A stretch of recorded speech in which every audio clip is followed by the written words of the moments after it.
안녕하세요. 오늘도 사연살롱을 찾아주셔서 감사합니다. 올해 40이 된 하나이의 엄마이자 둘째를 임신 중인 여자입니다. 요즘은 사는 것이 힘들어 아이를 포기한 부부가 많다고 하죠.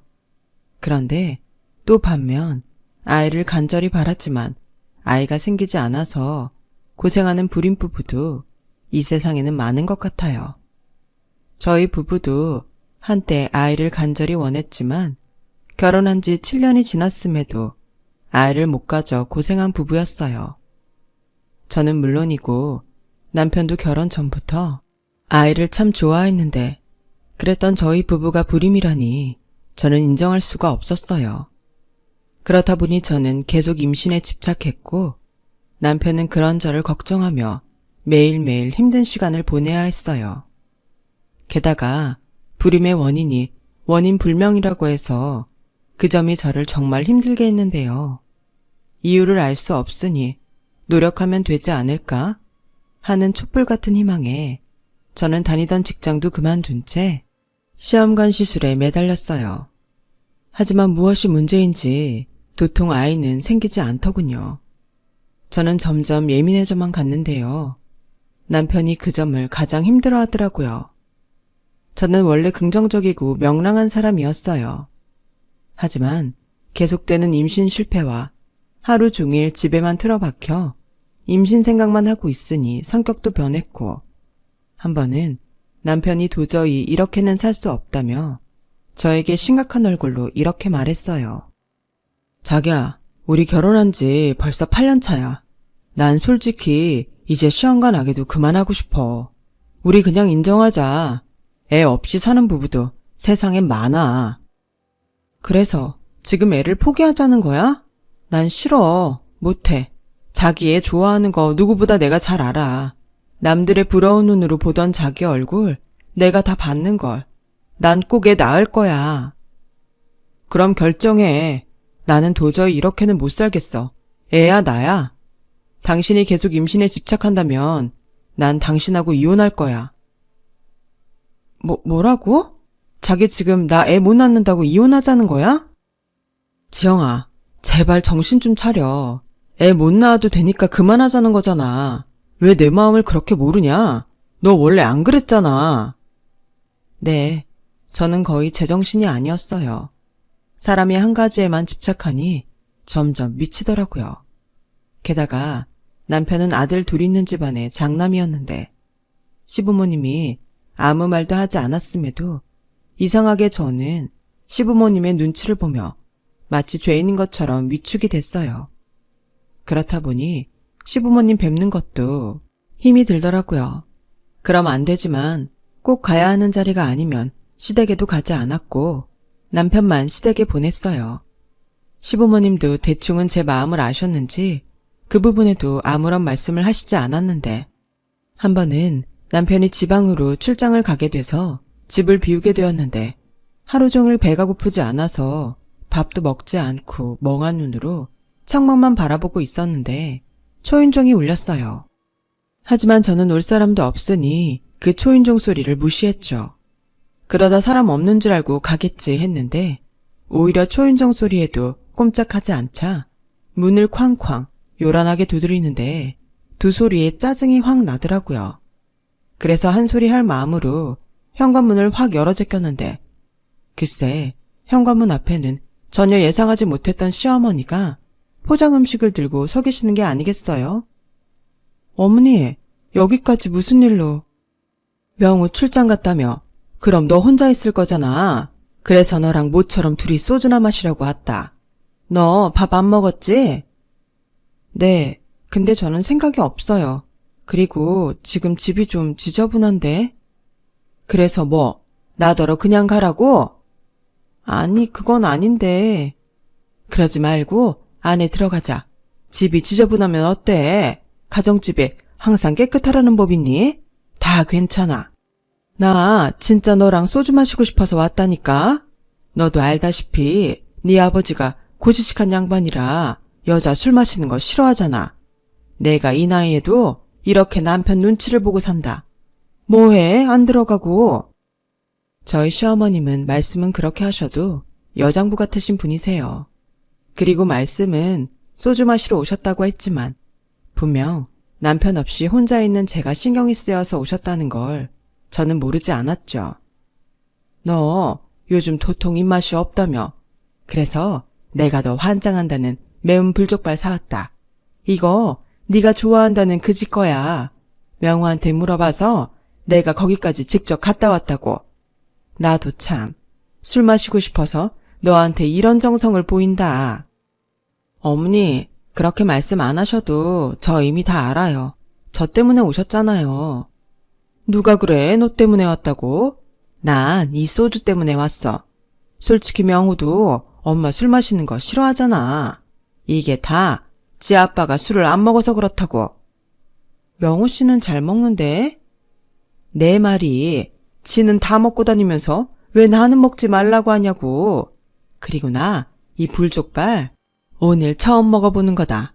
내가 아까부터 침이 고여서 죽는 줄 알았어. 뭐해? 빨리 장 가져오지 않고. 그리고 너 빈속에 이거 먹으면 속 난리 나니까 밥도 한 공기 퍼와라. 시어머니는 그렇게 신이 나서 식탁에 사온 것들을 죄다 꺼내놓으셨어요. 그리고는 정말로 신이 난 얼굴로 소주잔에 소주를 따르셨는데 그 모습을 보고 있으니 피식 웃음이 나오더라고요. 신기하죠. 남편과 있을 때는 남편이 아무리 잘해줘도 기분이 풀리지 않았는데 시어머니와는 별다른 것도 하지 않았는데 웃음이 나왔으니 말이에요. 그리고 저는 정말 오랜만에 술을 마셨는데요. 생각해보니 저는 꽤 오랫동안 임신 준비한다고 자극적인 음식이며 술을 입에 대지도 않았어요. 그래서인지 오랜만에 마시는 술이 어찌나 단지 말처럼 술술 들어가더라고요.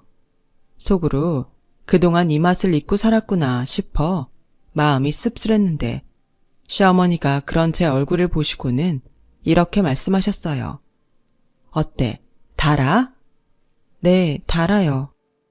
이 술이 달면 인생이 썼다는 소리야. 아가, 나는 그렇다. 네가 무슨 마음에 그렇게 애를 원하는지 모르겠지만 나는 아니야. 물론 있으면 좋지. 그런데 없다고 절대 슬프지 않단다. 화도 나지 않아. 서운하지도 않고. 그건 네 시아버지도 마찬가지다. 우리라고 왜 그런 얘기를 안 했겠어. 우린 그냥 니들이 지지고 볶고 좋았다가 나빴다가 하면서 니들 인생을 살았으면 좋겠다. 이건 너한테만 말하는 건데 사실 난 처녀 시절에는 독신주의자였다. 내가 애를 안 좋아하거든. 그런 내가 아들 둘을 키웠으니 생각해보면 난 그때 늙은 얼굴이 지금까지 가는 거야. 어머니도 참 어머니 하나도 안 늙으셨어요. 그리고 항상 죄송하고 감사하게 생각해요. 애도 못 낳는 며느리한테 싫은 소리 한 번도 안 하셨잖아요. 그러기 쉽지 않다고 하던데. 네가 이쁘니까 안 했지. 근데 너 계속 이러면 나 너한테 서운할 것 같다. 네가 나랑 네 시아버지 눈치 보면 니네 부모님도 우리 눈치 보게 만드는 거야. 아마 말씀은 못 하셔도 네가 이러면 이럴수록 니네 부모님 속도 까맣게 다 타셨을 게다. 그러니 이제 마음 좀 내려놓고 하고 싶은 거 있으면 하고 살아. 우린 정말 괜찮아. 그러니까 이제부터는 너 좋아하는 이 족발도 먹고 술도 마시고 재미나게 살라고. 시간이 마냥 많은 것 같지? 절대 아니야. 인생의 어느 순간 휙 지나가 버려. 저도 그러고 싶은데 길거리에 나가면 애들이 너무 보여요. 그런 애들 보고 있으면 왜 나만 애가 안 생기지? 그런 생각이 드는데 옆을 보면 명호 씨도 그런 애를 부러운 눈으로 보고 있어요. 명호 씨도 애 엄청 좋아하잖아요. 그런 말이다. 니들만 괜찮다면 이 병은 어떠니? 생각해봐라. 너는 애를 간절히 원하고 시설에 있는 아이들은 부모와 가정을 간절히 원하잖아. 서로 간절히 원하는데 이만큼 이로운 조합이 또 어딨어. 하지만 신중하게 고민해야겠지. 한 사람의 인생이 걸린 일이니까. 그냥 그런 생각도 좀 해보면 어떠냐는 거야. 자자, 무거운 얘기는 여기까지. 우리 서로 신나게 남편 욕이나 하면서 술 마실까? 원래 술 마실 때는 신랑 욕하면서 마셔야 제맛이거든. 오늘은 네가 명우 욕해도 내 아들 아니다 생각할게. 저는 시어머니의 위트에 정말 모처럼 한참 웃고 떠들었어요. 그리고 그날 이후 시어머니의 말씀대로 저는 입양에 대해 곰곰이 생각했는데요. 출장을 다녀온 남편과도 오랜 시간 상의한 끝에 저희는 일단 보육원이나 영아원에 봉사를 나가기로 했어요. 아무래도 쉽게 생각할 수 없는 부분이니 그곳에 가서 아이들을 보고 또 현실적인 조언을 구하자 싶었거든요. 그렇게 봉사를 다니길 6개월 남짓, 남편은 아직은 아무것도 모르는 영아 중 딸아이를 입양하고 싶어 했고, 저는 남편과 달리 5살 남자아이를 입양하고 싶었는데요. 그 아이는 2살 때 한 가정에서 입양해서 5살이 되던 해에 파양이 됐다고 했어요. 부모 자식의 인연을 맺었는데 다시 남이 될 수 있다니, 그 사실만으로도 저는 그 아이가 너무나 안쓰러운데, 다시 시설로 돌아왔다는 아이는 파양의 상처 때문인지 사람에게 곁을 주지 않았어요. 하지만 분명 그 아이는 간절히 누군가의 손길을 기다리는 듯 보였고, 들어보니 어느 정도 자란 남자아이, 그것도 파양 경험이 있는 아이는 현실적으로 다시 입양을 가기가 어렵다고 했는데, 저 작은 아이도 그 사실은 아는 것 같아 계속 마음이 쓰였어요. 너는 이름이 뭐야? 아줌마 이름은 임지영이야. 우리 여기서 자주 봤는데 나 기억해? 몇 번을 물어도 아이는 대답하지 않았죠. 남편은 저런 아이를 입양하면 너무 힘들 것 같다고 저를 말렸는데요. 이상하게 저는 그 아이가 아니면 안 될 것 같았어요. 이런 표현이 올바를지 모르겠지만 사람이 무섭지만 역시 사람이 너무 좋은 버림받은 강아지 같았거든요. 3달이 넘게 그 아이의 마음을 얻으려고 저는 부단히도 노력했어요. 하지만 꽁꽁 닫힌 그 마음은 좀처럼 열리지 않았는데, 한편으로는 그런 생각도 들더군요. 아이가 저렇게 원하지 않는데 계속 강요하는 것도 도리가 아닌 것 같았어요. 그래서 애써 마음을 단념하려 했는데 저 역시도 그 과정이 꽤 힘들어 그 즈음 운전하다 가벼운 접촉사고가 나서 병원에 입원하게 되었어요. 제가 사고로 보육원에 가지 못하자 수녀님이 전화를 주셔서는 뜻밖의 이야기를 해주시더라고요. 글쎄, 그렇게 곁을 주지 않았던 그 아이가 제가 보육원에 오지 않자 하루 종일 문 앞에서 저를 기다리는 듯 한참을 서 있더라는 거였죠. 그 순간 누가 말해주지 않았는데도 저는 그 아이의 마음을 알 것 같았고, 내내 저를 기다렸을 아이를 생각하니 마음이 이상하게 요동치기 시작했는데, 아무래도 아이는 또 버림받을 것이 두려워 저에게 선뜻 다가오지 못했던 것이 아닐까 싶었어요. 그러면서 사실은 그 누구보다 제 손을 잡고 싶었던 건 아니었을까 하는 생각을 했어요. 그 생각까지 미치자 저는 도저히 병원에 있을 수 없었어요. 그래서 다음 날 병원에서는 움직이지 말라고 했지만 저는 아픈 것도 모르겠다며 무작정 퇴원해 보육원부터 찾아갔고, 정말로 수녀님 말처럼 문 앞에 혼자 서 있는 그 아이를 보게 됐는데요. 깁스를 한 저를 본 아이는 왕방울 같은 눈을 하고 걱정하듯 저를 쳐다봤고, 그때 운명처럼 느낌이 왔어요. 우리는 이미 모자의 연이 제대로 이어져 있다는 것을요. 그 후 저희 부부는 꽤 길고 까다로운 절차를 기쁜 마음으로 모두 끝냈고, 드디어 정식으로 그 아이를 저희 부부의 아들로 삼게 되었는데, 제 이름과 남편의 이름을 따서 아들에게 영우라는 이름을 지어주었어요. 그리고 처음 그 아이의 이름을 부르던 순간을 지금도 잊을 수가 없는데요. 제가 설레는 마음으로 영우야? 라고 부르자 아이가 저를 쳐다봤는데 가슴이 너무 벅차더라고요. 그렇게 저는 바라던 대로 한 아이의 엄마가 되었어요. 남편도 걱정을 했지만 영우가 생각보다 적응을 잘해줘서 큰 문제는 없었죠. 시부모님도 저희 친정 부모님도 영우를 친손주처럼 반기셨는데, 그중 당신은 아이를 좋아하지 않는다던 시어머니가 가장 많이 저희 아들을 좋아하셨어요. 당신 인생의 첫 손주라며 여기저기 자랑도 하시고 아주 눈에서 꿀이 뚝뚝 떨어졌죠. 그렇게 가족들의 사랑을 듬뿍 받은 아이는 금세 밝고 명랑한 아이의 모습으로 변했고, 그러다 문득 예전에 꽃집 사장님에게 들었던 말이 떠올랐는데요.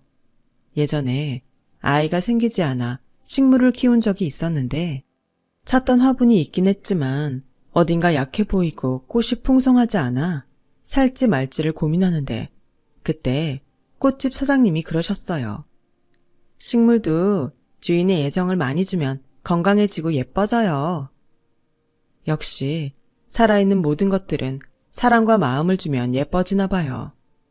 저는 아이의 달라진 모습을 보며 입양을 해서 다행이라는 생각을 하게 됐고, 그 후로는 아이 때문이라도 더욱 열심히 살아야겠다는 생각을 하게 됐어요. 그렇게 열심히 살다 보니 어느덧 영우가 초등학교에 들어가 저도 학부형이 되었죠.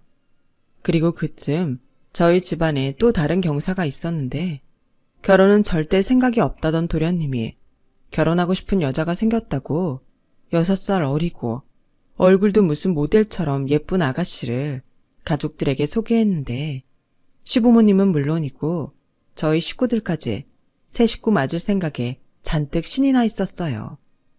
하지만 뜻밖에도 도련님의 상견례장에서 사건이 발생했고 그 사건의 시작은 철없는 예비동서의 지나친 욕심 때문이었는데요.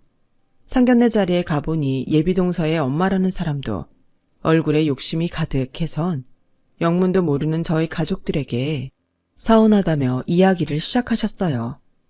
아니, 돈도 많으시다면서 첫째 아들, 둘째 아들 차별하십니까? 저도 큰맘 먹고 시키는 결혼인데 정말 서운합니다. 무슨 말씀이신지 저희는 잘 모르겠네요. 시어머니는 정말 모르는 얼굴로 물으셨고 예비사도는 그 말이 더 기가 막힌다며 자기 입으로 무엇이 불만인지 술술 이야기를 늘어놓았어요. 전에 저희 애들한테 해주신다는 신혼집 말입니다. 그게 말이 아파트지? 아주 좁아 터져서 집이라고 부르기도 민망할 정도 아닙니까? 들어보니 첫째 아들네는 잠실에 있는 30평대 아파트라면서요. 제가 그 소리를 듣고 이 불공평한 결혼을 시켜야 하나 마음이 찢어졌네요. 아니, 그건 오해가 있으신 건데요. 첫째 애들도 결혼할 때 똑같은 평수의 아파트를 해주려고 했습니다. 그런데 첫째 사돈께서 요즘 세상에 아들만 집을 해오라는 법이 어딨냐며 돈을 보태시겠다고 하셨고 얘네들이 잠실에 그 집을 구한 거예요. 명석이 너 미리 말씀 안 드렸니? 그게 말씀드렸는데. 아니, 그걸 어떻게 믿습니까? 그래서 저는 못 믿겠다고 했습니다. 원래 집은 남자가, 혼수는 여자가 아닙니까? 못 믿겠다고 하시면 제가 저희 부모님께 전화 드릴까요? 이렇게 확인시켜드리면 될까요? 저도 며느리지만 저희 시부모님 차별하고 그러시는 분들 아닙니다. 어머, 손윗동서 자리가 좋아야 하는데 쉽지 않아 보이네. 여기가 그쪽이 나설 자리예요? 그쪽은 밥이나 먹고 조용히 있어요. 이 자리는 엄연히 우리 애들 결혼 의논하는 자리니까 길자리를 봐서 껴야지. 네, 참 기가 막혀서. 뭐라고요? 말씀이 지나치시네요. 어머머? 얘야, 나서지 말거라. 내 말이 듣자하니 애도 못 낳아서 입양했다면서요. 그럼 대를 이을 자손은 우리 애가 낳아야 할 텐데 그럼 더 좋은 대접을 해주셔야 하는 거 아닙니까? 막말로 입양했다는 말도 저희한테는 안 하지 않았습니까? 아니, 이보세요. 입양한 게 무슨 죄도 아니고 그걸 말해야 합니까? 명석이가 입양한 것도 아닌데. 그래도 집안에 누구시인지도 모를 아이가 있다는 건 중요한 일이죠. 저희 딸아이가 그 집 아이를 낳으면 당연히 영향이 있을 텐데요. 예비동서의 엄마라는 사람은 정말 최악이었어요. 그리고 저는 시부모님 체변을 위해 분노에 온몸이 부들부들거리는데도 두 주먹을 꼭 쥐며 간신히 참고 있었는데요. 그 순간 시아버님이 더는 못 참겠다는 얼굴로 자리를 박차고 일어나셨고 이렇게 말씀하셨어요. 제가 가만히 듣자 하니 그쪽 집안과 저희 집안은 맞는 것 같지 않습니다. 이 결혼 없던 일로 하시죠. 아니, 진심입니까? 네, 저희는 저희 손주가 너무 사랑스럽고 귀합니다. 그런 아이를 함부로 말씀하시는 분과는 가족의 연을 맺을 수 없겠네요. 시아버님이 그렇게 말씀하시고 시어머니와 저희 부부에게 일어나라고 하셨어요. 그러자 도련님만 일어날 수도 또 그 자리에 계속 앉아있지도 못해 안절부절했는데 좀 전까지 기세등등한 예비동서의 엄마가 이런 상황은 예상하지 못했는지 많이 당황한 눈치였어요. 게다가 예비동서는 잔뜩 뿔이 난 얼굴로 자기 엄마를 노려보는데 그 모습이 참 가관이더군요. 그렇게 저희 가족은 결혼을 파토내고 나왔고 시어머니는 시아버님에게 모처럼 맞는 말을 했다며 잘했다고 어깨까지 주물러 주셨는데 저희 가족이 주차장에 도착하자 저 멀리서 도련님이 다급히 뛰어오는 모습이 보였어요. 엄마, 아버지, 정말 이대로 가실 거예요? 혼자 산다고 하더니 그렇게 기다린 네 짝이 저런 집안 사람이니? 네, 네가 이 결혼을 꼭 하고 싶다면 말리지는 않으마. 너도 성인인데 선택할 권리가 있지. 하지만 네가 그 집사람과 결혼을 한다면 우리는 안 보고 사는 걸로 하자. 너도 알지? 우리 영우가 어떤 앤지. 그리고 미리 말하는데 신혼집도 기대하지 마. 감사할 줄 모르는 사람한테는 10원 한 장도 쓰고 싶지 않아. 그렇죠, 여보? 당연한 소리 그만하고 얼른 가자고. 우리 영우 끝날 시간이잖아. 나 얼마 먹지도 못해서 배고파. 영우 데리고 근처에 짜장면이나 먹자고. 니들도 같이 가. 그래도 소영이는 착해요. 영우도 이쁘다고 했어요. 착한 애가 예비 시부모님이 해주는 아파트 성에 안 찬다고 그러냐? 형, 그건 소영이 어머님이. 됐어 임마. 형도 이번에 너한테 실망했어. 여자 보는 눈이 높아서 큰일이라고 생각했더니 도대체 넌 뭘 본 거야? 영우 아빠 그만해. 도련님도 몰랐겠지. 도련님 저희 갈게요. 생각 잘해보시고 결정하세요. 제가 도움은 못 되겠지만 도련님 선택 존중할게요. 저는 그렇게 말하고 남편이 운전하는 차에 탔어요. 그리고 시부모님과 다 같이 영우가 다니는 학교 앞으로 갔고 하교하는 영우를 데리고 한 중화요리점을 갔는데요. 그런 일이 있어서 그런지 시부모님은 당신들 사이에 영우를 앉히고 그날따라 더욱 영우를 챙기셨는데 이게 참 감정이 복잡 미묘했어요. 하지만 저 역시도 저런 생각을 하는 사람과 형님 동서할 생각을 하면 눈앞이 아찔했기에 이대로 결혼이 파토가 나면 좋겠다고 생각했어요. 그리고 이런 생각도 그리 좋은 생각이 아니었는지 그 난리가 있고 일주일도 지나지 않아 시어머니에게 당장 오라는 호출을 받게 됐고 다급히 간 시댁에서 그 문제의 예비 동서와 그 문제의 예비 동서의 엄마까지 보게 되었는데 지난번 그 위풍당당한 모습과는 다르게 무릎을 꿇고 두 손을 모아 싹싹 빌며 제발 파혼만은 말아달라며 빌고 또 빌고 있더라고요. 아니, 일주일 만에 저렇게 태도를 바꿀 일이 있나? 저희 부부는 어안이 벙벙했는데 곧이어 도련님의 입에서 기막힌 이야기를 듣게 되었어요. 엄마, 아버지, 소영이 임신했어요.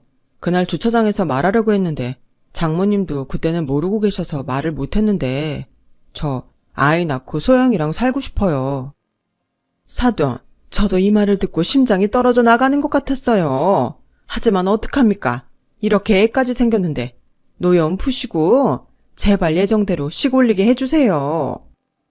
아니, 저는 명석이한테 하고 싶으면 하라고 했습니다. 이렇게까지 하실 이유가 없는 것 같은데요. 저기, 먼저 번에 해주신다는 그 아파트요. 저 그냥 거기 들어가 살게요. 예비동서는 그 말을 하는 게 무슨 대단한 결심을 해야 했는지 두 눈을 질끈 감고 말을 했어요. 그리고 그 모습에 시부모님도 저희 부부도 황당하기 그치 없었는데요.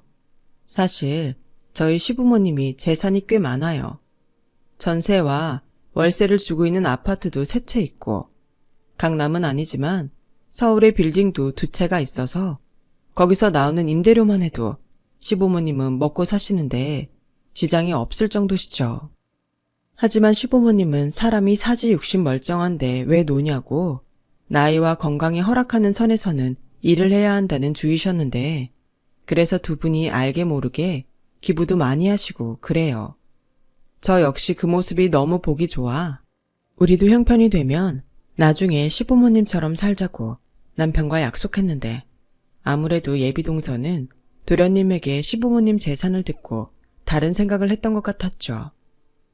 아무튼 시어머니는 뒷목을 잡았지만 이미 임신한 며느리를 매몰차게 뿌리치지는 못했어요.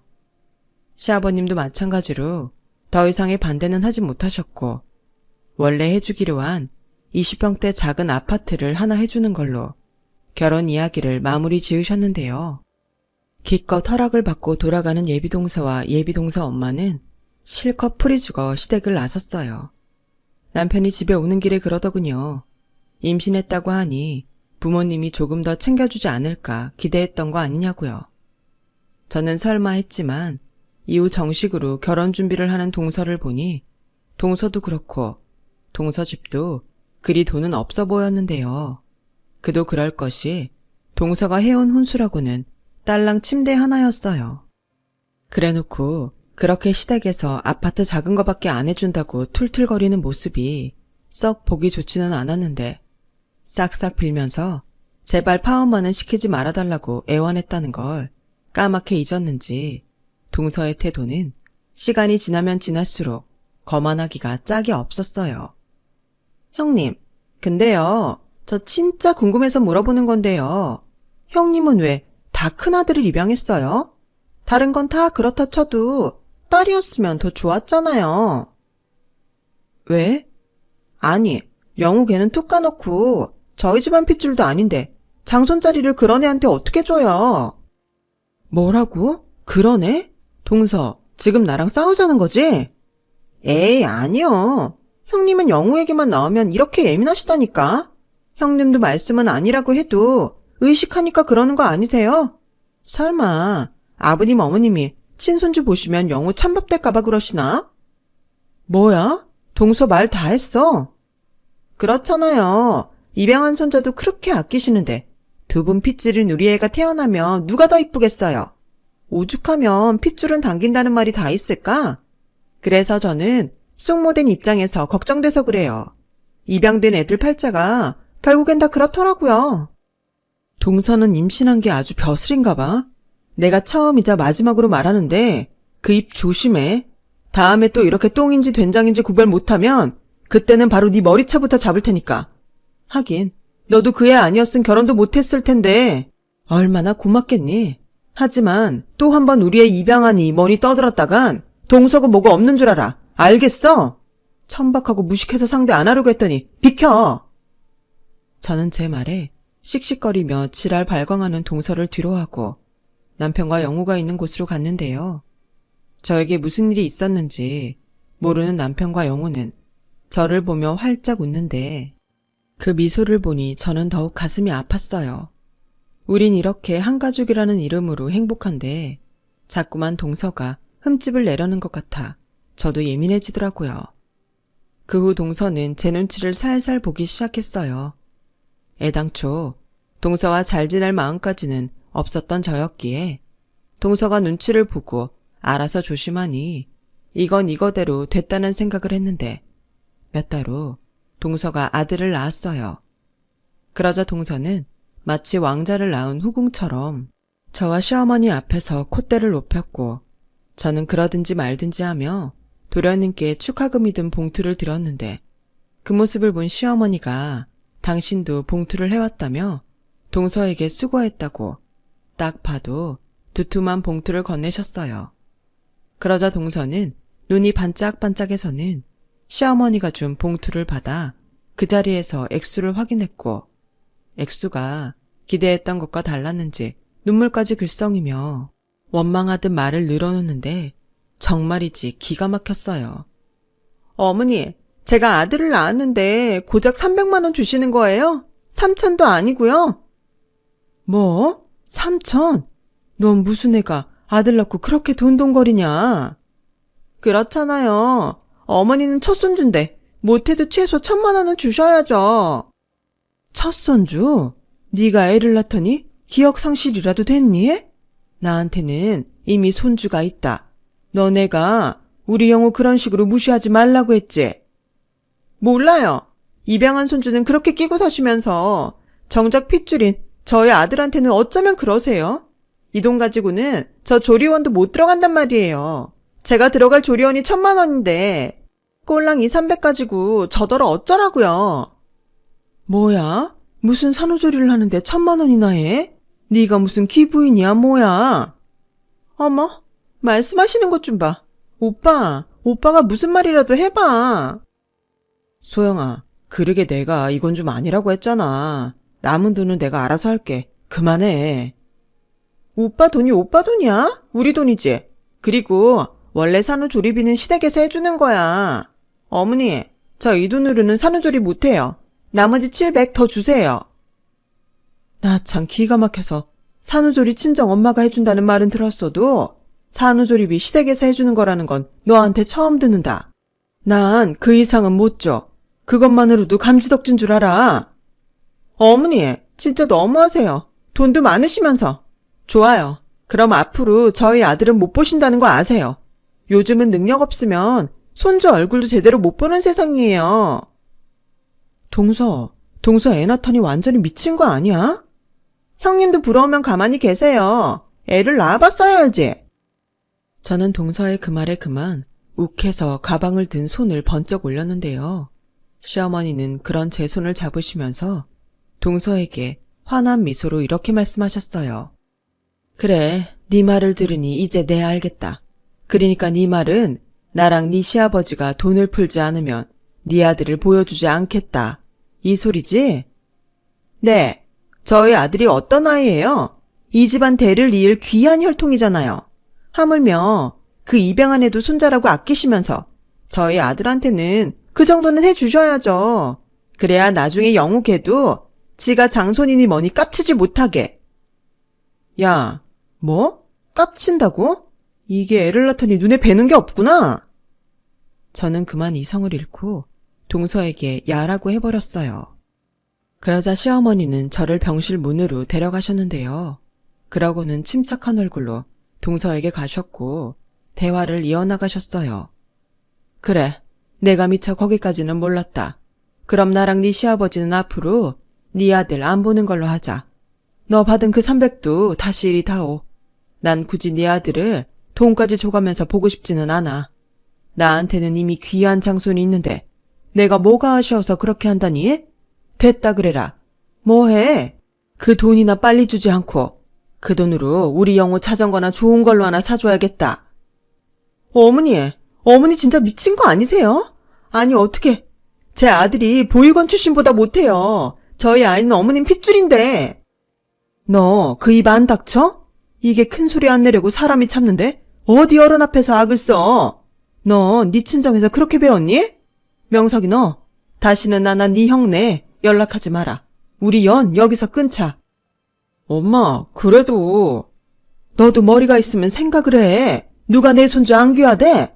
근데 이게 맞아? 지금 이게 정상이야? 내가 너 이렇게 키웠어? 죄송해요. 남한테 피해주지 말고 잘 살아라. 우리는 이만 가자. 이딴 곳에 영호 안 데려오길 천만다행이다. 너도 쟤들이랑 이제 상종하지 마. 저는 그렇게 시어머니의 손을 잡고 그 병실을 나왔어요. 그리고 돌아가는 택시 안에서 그만 눈물이 쏟아지고 말았고 시어머니는 그런 저를 품에 꼭 안아주셨는데요. 그 후 시어머니는 물론이고 이 사실을 안 시아버님도 단단히 화가 나서 도련님네와 완전히 연을 끊어버리겠다고 하셨고 도련님이 뒤늦게 전화를 수십 통도 넘게 했는데 그 전화도 모두 받지 않았다고 하시더라고요. 그리고 도저히 안 되겠는지 도련님과 동서가 그 갓난아이까지 데리고 시댁 문 앞까지 갔다고 하는데 결국 문도 열어주지 않으셨다고 했어요. 결국 또다시 동서의 그 엄마까지 동원돼서 저희 시어머니에게 연락을 하셨는데요. 미처 그 번호까지 저장을 안 한 탓에 전화를 받게 된 시어머니는 인상을 잔뜩 구기셨어요. 사돈, 저는 정말 이해할 수가 없습니다. 아니 어떻게 사돈 핏줄을 낳은 저희 딸을 그리 막대하십니까? 저희 딸이 결국 산후조리도 못했습니다. 이게 사돈이 바라던 일입니까? 이러시면 저라고 정서방이 이쁠까요? 저도 받은 만큼 정서방한테 돌려줄 겁니다. 그래요? 그럼 그러세요. 그럼 명석이 걔도 알겠네요. 지가 얼마나 큰 똥을 밟았는지.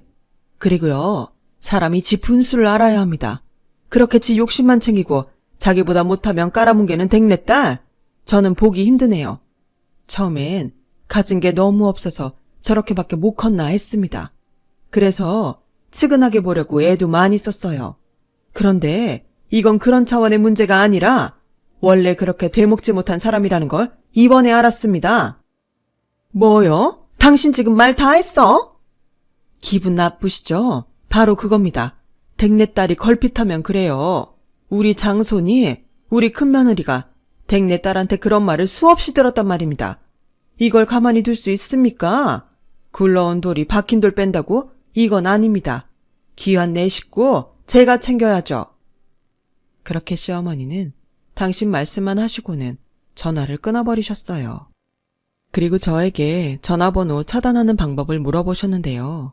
이걸 안 가르쳐드릴 수가 없으니 방법을 알려드렸는데 도련님 동서, 방금 걸려온 동선의 엄마 전화번호가 그 자리에서 차단됐어요. 그리고 동서는 바로 다음 날부터 석고대죄하듯 시댁 문 앞에서 빌고 또 빌었는데 그래도 시부모님이 받아주지 않자 이번에는 애를 시댁 현관 앞에 그대로 두고 잠적해버렸어요. 시어머니는 그런 줄도 모르고 밖에 나가지도 못해 곤란을 겪고 있다가 이웃 아주머니께서 웬 아이가 문 앞에 있다고 알려주는 바람에 놀라서 뛰쳐나갔다고 하셨어요.